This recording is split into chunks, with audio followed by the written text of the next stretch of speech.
বন্ধুরা, শুধু তোমারই জন্য সিরিয়ালের আজকে রিভিউ। রাহুল এদিকে টেনিসের প্র্যাকটিস করছে আর সে ভাবছে যে রাহি তাকে কিভাবে অপমান করেছে মাঠে। তখন রাহুলের ভাই কথা বলছে তার গার্লফ্রেন্ডের সাথে, বলছে আমি তো বাইক চালাচ্ছিলাম, তখন ফোনটা রিসিভ করলে যদি অ্যাক্সিডেন্ট হয়েছে তো তোমার কে খেয়াল রাখতো।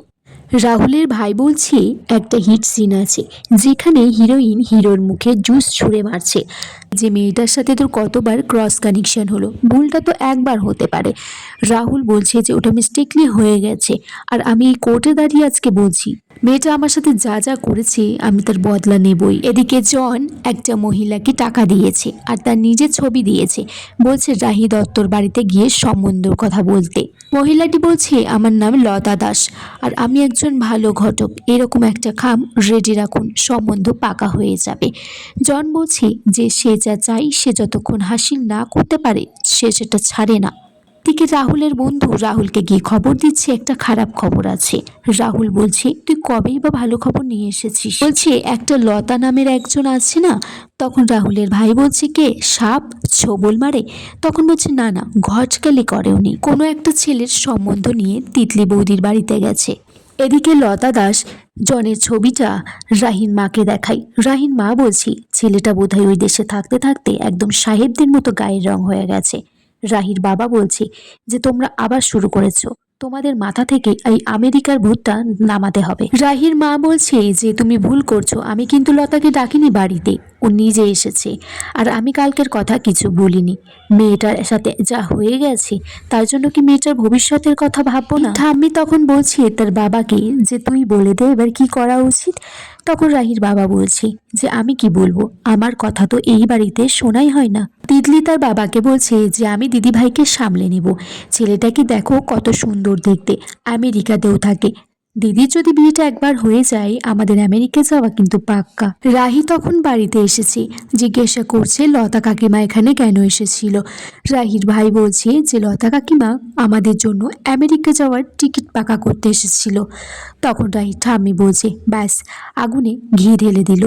রাহি বলছে কাল যে ঘটনাটা ঘটেছে এখনো 24 ঘন্টা কিন্তু পেরিয়ে যায়নি, তোমরা আবার আমেরিকা যাওয়ার জন্য উঠে পড়ে লেগেছো।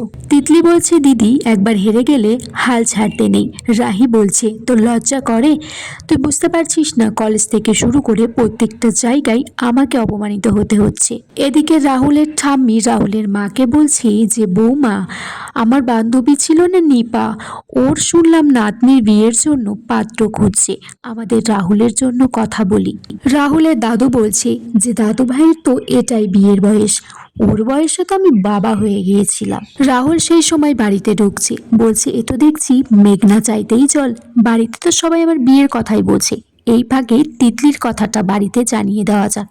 কিন্তু রাহুলের বাবা বিয়ে দিতে রাজি নয়, বলছে এখন 4-5 বছরের মধ্যে রাহুলের কোনো বিয়ে দেব না, ও আগে নিজের পায়ে দাঁড়াক। রাহুলের বাবা বলছে রাহুলের কবে বিয়ে হবে কার সাথে হবে সেটা আমি ডিসাইড করব। রাহুল তখন সবটা শুনে বলছে যে বাবা আমার সব প্ল্যানে জল ঢেলে দিয়েছে। এদিকে তিতলি কারোর সাথে ফোনে কথা বলছে, বলছে দিদির জন্য একটা সম্বন্ধ এসছে, মা ছেলে দুজনেই আমেরিকাতে থাকে, তারা দিদিকে ওই আমেরিকা বরের বাঙালি বউ ইভেন্টেই দেখে পছন্দ করেছে, কিন্তু ওদেরকে দেখে মনে হচ্ছে এত বছর আমেরিকাতে আছে তবুও কোনো বড়রও কি চাল নেই। তিতলি রাহিকে বলছে দিদি ভাই তুই কি ব্যস্ত আছিস, একটা কথা বলবো, তুই প্লিজ বিয়েটা করে নে, ছেলেটা নাকি খুবই ভালো আর তার মাও খুব ভালো, সোশ্যাল মিডিয়াতে দেখলাম। তখন রাহি বলছি যে যদি তোকে দেখতো তারা তাহলে তো তারা তোকে পছন্দ করে নিত, তুই এত মিষ্টি একটা মেয়ে। তিতলি বলছে দিদি ভাই আমি ছোটবেলা থেকে তোর সব জিনিসে ভাগ বসিয়েছি, কিন্তু তোর ভাগ্যের উপর ভাগ বসাতে চাই না, ওটা তোরই থাক। রাহি বলছে তিতলি তোর উপরে কিন্তু বেশিক্ষণ রাগ করে থাকা যায় না, কিন্তু বিয়েটা কিন্তু আমি করছি না। তারপর রাহি সেখান থেকে চলে যায়। তিতলি বলছে কি করব, দিদি ভাইকে তো কিছুতেই বোঝানো যাচ্ছে না। রাহির মা রাহিকে বোঝাচ্ছে যে রাহি দেখ তুই তো অনেক পড়াশোনায় ভালো, তুই চাইলে দেশে বিদেশে সব জায়গায় থাকতে পারবি, কিন্তু তিতলি ওর মুখ চেয়ে কিছু কর। তখন রাহি বলছে করলাম তো, তোমাদের কথা মতো আমি তো ওই ফ্যাশন প্যারাডে গিয়েছিলাম, কিন্তু লাভ কি হয়েছে?